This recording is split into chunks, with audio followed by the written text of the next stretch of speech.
Starting మీ బాల్యం దగ్గర నుంచి మీరు ఎక్కడ పుట్టారు, అసలు ఇండస్ట్రీకి అడుగులు ఎలా వేశారు, రావటం వెనకాల మీ ఉద్దేశం ఏంటి? అండ్ అలానే రాజ్బాబు గారి గురించి కూడా మీరు చిన్నప్పటి నుంచి కలిసి పెరిగారు కాబట్టి, దగ్గర నుంచి చూశారు కాబట్టి, సో వారు కూడా ఇండస్ట్రీకి రావటం ఎలా జరిగింది? ముందుగా ఈ విషయం గురించి చెప్తారా? ముందర లియో ఎంటర్టైన్మెంట్ ప్రేక్షక భాషలందరికీ వందనాలు. మీ యూనిట్ అందరికీ బ్లెస్సింగ్స్ నావి. మా అన్నయ్య రాజ్బాబు గారని ప్రేక్షకులకు అందరికీ తెలుసు. నవ్వు సినిమా అనే 3 అక్షరాలు ఉన్నంతకాలం తను అలా చిరంజీవిగా ఉండిపోతాడు. ఆయన చాలా దానాలు ధర్మాలు చేసి యాక్టింగ్లో మకుటం లేని మహారాజులాగా వెలిగి ఆయన తనువు తాలించారు. నిజంగా మా అన్నయ్య గారు సినిమా ఇండస్ట్రీకి రాక ముందర తనేమో ఎస్ఎల్సి దాకా రాజమండ్రిలో చదివి తర్వాత టీచర్ ట్రైనింగ్ అయ్యాడు. టీచర్ ట్రైనింగ్ అయ్యి తను చిన్నప్పటి నుంచి డ్రామాస్ వేసేవాడు. టీచర్ ట్రైనింగ్ అయ్యాక టీచర్గా కూడా పనిచేసి తర్వాత ఈ టీచర్గా ఎందుకు ఉండాలి, నేను సినిమా ఆర్టిస్ట్ అవ్వాలి అంటే ఏం చేయాలి అన్నట్టు టీచర్ ఉద్యోగం చేస్తూ మానేసి ఒక మెడికల్ కంపెనీలో మహావీర్ మెడికల్ అని విజయవాడ కంపెనీలో మెడికల్ రిప్రజెంటేటివ్గా చేరి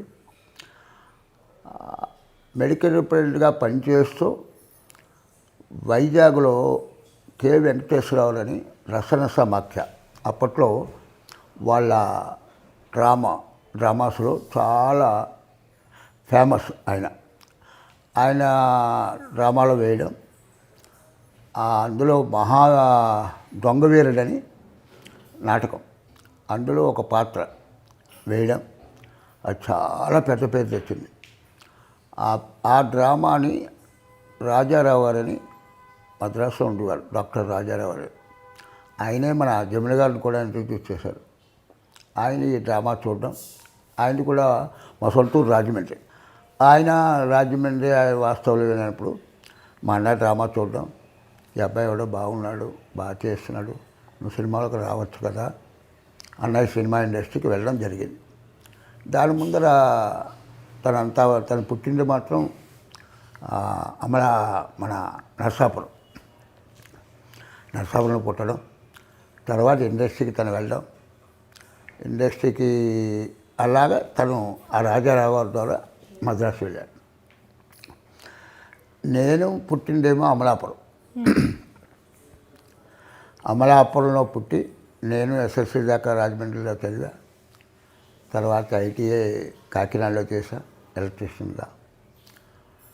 తర్వాత ఉద్యోగరీత్యా హైదరాబాద్ వచ్చా. అప్పటిదాకా నేను డ్రామాస్ వేయలే. ఉద్యోగరీత్యా హైదరాబాద్కి రావడం, నేనేమో ఉద్యోగం చేస్తూ ఈవినింగ్ కాలేజీ పియూసీ చేసి, అది న్యూ సైన్స్ కాలేజీ హైదరాబాద్. తర్వాత బీకామ్ భద్రికా ఈవినింగ్ కాలేజ్ చదివా. ఆ భద్రికా నేను పియూసీ చదువుతున్న ఒకటి ముద్దబ్బాయి డ్రామా వేయడం. తర్వాత నేను బీకామ్ చదువుతుంటే 3 ఏళ్ళు నేను కల్చరల్ వింగ్లో సెక్రటరీ చేశా. 3 ఏళ్ళు బెస్ట్ కమెడీ వచ్చా. ఆ బీకామ్ ఫైనల్ ఇయర్లో 3 ఇయర్స్ బెస్ట్ కమెడీ నా గోల్డ్ మెడల్స్ కూడా వచ్చింది. అప్పుడు డ్రామాలు వేయడం, నేను బీకామ్ చదువుతున్నామని నేను డ్రామాలు వేయడం. మా అన్నయ్య చిన్నప్పటి నుంచి డ్రామాస్ చేశాడు. అలాగా మా అన్నయ్య కూడా ఇండస్ట్రీకి వెళ్ళాడు. తను కొన్నాళ్ళు పాపం వెంటనే ఇండస్ట్రీ అనేప్పటికల్లా వేషాలు అనేప్పుడు ఇప్పుడు ఇప్పట్లా కాదు, అప్పుడు చాలా కష్టం.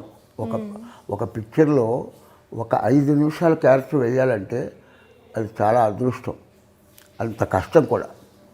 ఆ టైంలో కొన్నాళ్ళు వెళ్ళిన వెంటనే వేషాలు రాకపోతే ట్యూషన్ చెప్పేవాడు. మా అన్నయ్యకి చిన్నప్పటి నుంచి బుర్రకథల్లో ఆశని చెప్పేవాడు, మిమిక్రీ చేసేవాడు. అలాగే మద్రాసు వచ్చాక ట్యూషన్ చెప్పుకుంటూ మిమిక్రీ ప్రోగ్రామ్స్ చేశాడు. ఆ ప్రోగ్రామ్ చేయడం కొన్నాళ్ళు చాలా కష్టాలు పడ్డాం. ఎందుకంటే ఇంట్లో వాళ్ళు ఏదో టీచర్ ట్రైనింగ్ అయ్యావు, మామూలుగా మాస్టర్ ఉద్యోగం చేసుకోవచ్చు కదా అంటే, కాదు నేను సినిమా ఆర్టిస్ట్ అవుతానని వెళ్ళాం. అదేంటంటే ఇంట్లో వాళ్ళకి మళ్ళీ ఇంటికి వెళ్తే మళ్ళీ అవునా అంటారు, అక్కడే ఉండాలి అన్నట్టు అలాగ కష్టపడి. మీరు కూడా ఏమన్నా చెప్పేవాళ్ళ అండి, అంటే ఎందుకు ఈ కష్టాలు ఇది అని అన్నయ్య గారికి? అప్పుడు నేనేంటంటే చెప్పేంత ఏజ్ కాదు. ఓకే. మా అన్నయ్య తర్వాత అక్క ఉంది, అక్క తర్వాత ఒక అన్నయ్య పోయాడు, తర్వాత నేను 4th. మా అమ్మ నాన్నగారు చెప్పిన తనకేంటంటే నేను అవ్వాలి అని వెళ్ళాడు. ఆ కష్టాలు ఏవో బతుకుతా ఉన్నాడు. ప్రతి మనిషికి కూడా ఎవడైనా సరే ఈరోజు సినిమా ఆర్టిస్ట్ అవ్వాలన్నా, ఒక బిజినెస్లో పైకి రావాలన్నా, ఒక ఉద్యోగానికైనా సరే, ఒక డాక్టర్ చదవాలన్నా, ఇంజనీర్ చదవాలన్నా, నేను చదవాలి, నేను ఇంజనీర్ అవ్వాలి, నేను డాక్టర్ అవ్వాలి, నేను ఆర్టిస్ట్ అవ్వాలి, నేను ఒక కళాకారుడు అవ్వాలి అని సంకల్ప బలం ఉంటే ఆటోమేటిక్ అవుతాం. ఇప్పుడు ఏదైనా సరే, దేంట్లోనే సరే ఆ సంకల్ప బలం నీకు నువ్వే మార్గం చేసుకోవాలి. దేవుడు మనం తలరాత్రి రాస్తాడు, ఆ రాత్రిని బట్టి మనం అలా అవుతూ ఉంటాం. దేవుడు తలరాత్రి రాయడు. అన్నిటికీ ఏంటంటే ఆయన ఆయుష్, పుట్టుకు తేదీ, పోయే తేదీ, ఇది జీవితం రాయొచ్చు. కానీ ఈ మనిషిగా పుట్టాక మాత్రం మనం ఏవాలో మన చేతిలో ఉంది. ఇంత మట్టి తీసుకురా. నేను కమెడీగా ఇన్ని పిక్చర్లు 700 సినిమాలు చేశాను. నాకు బొమ్మలు చేయడం రాదు, మీరు ఇంత మట్టి ఇవ్వండి నాకు. నేను బొమ్మ చేయాలని అనుకుంటే ఒక నెలల్లో ఒక బొమ్మ చేశా, నీకు చూపించా. ఎలా ఉంది బొమ్మ అంటే, నేను కొంచెం ముక్కు వంకరగా ఉంది, ఆ ముక్కు మీద కాన్సన్ట్రేట్ చేయాలి. తర్వాతకి నెలకు బొమ్మ చేస్తాం, తర్వాత 15 రోజులకు బొమ్మ చేస్తాం, తర్వాత రోజుకు బొమ్మ చేస్తాం, తర్వాత రోజు 10 బొమ్మలు చేస్తాం. బొమ్మ చెయ్యాలని థాట్ కావాలి, నేను బొమ్మ చెయ్యాలి అని సంకల్పం ఉండాలి. అలాగా సినిమా ఆర్టిస్ట్ అవ్వాలని తన సంకల్పం చేసుకుని వెళ్ళాడు. అక్కడ ఏంటంటే ఎన్నో కష్టాలు. ఇప్పట్లాగా ఇవాళ డబ్బుంటే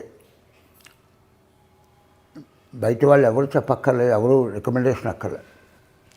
నువ్వు హీరోయిన్ అయిపోవాలంటే మీ నాన్నగారు ఒక ₹1 పెట్టి నేను హీరోయిన్ పెట్టి పిక్చర్ తీసేయచ్చు కదా. అప్పుడు అలా కాదు, సినిమాలోకి వెళ్ళడానికంటే చాలా కష్టపడేవారు.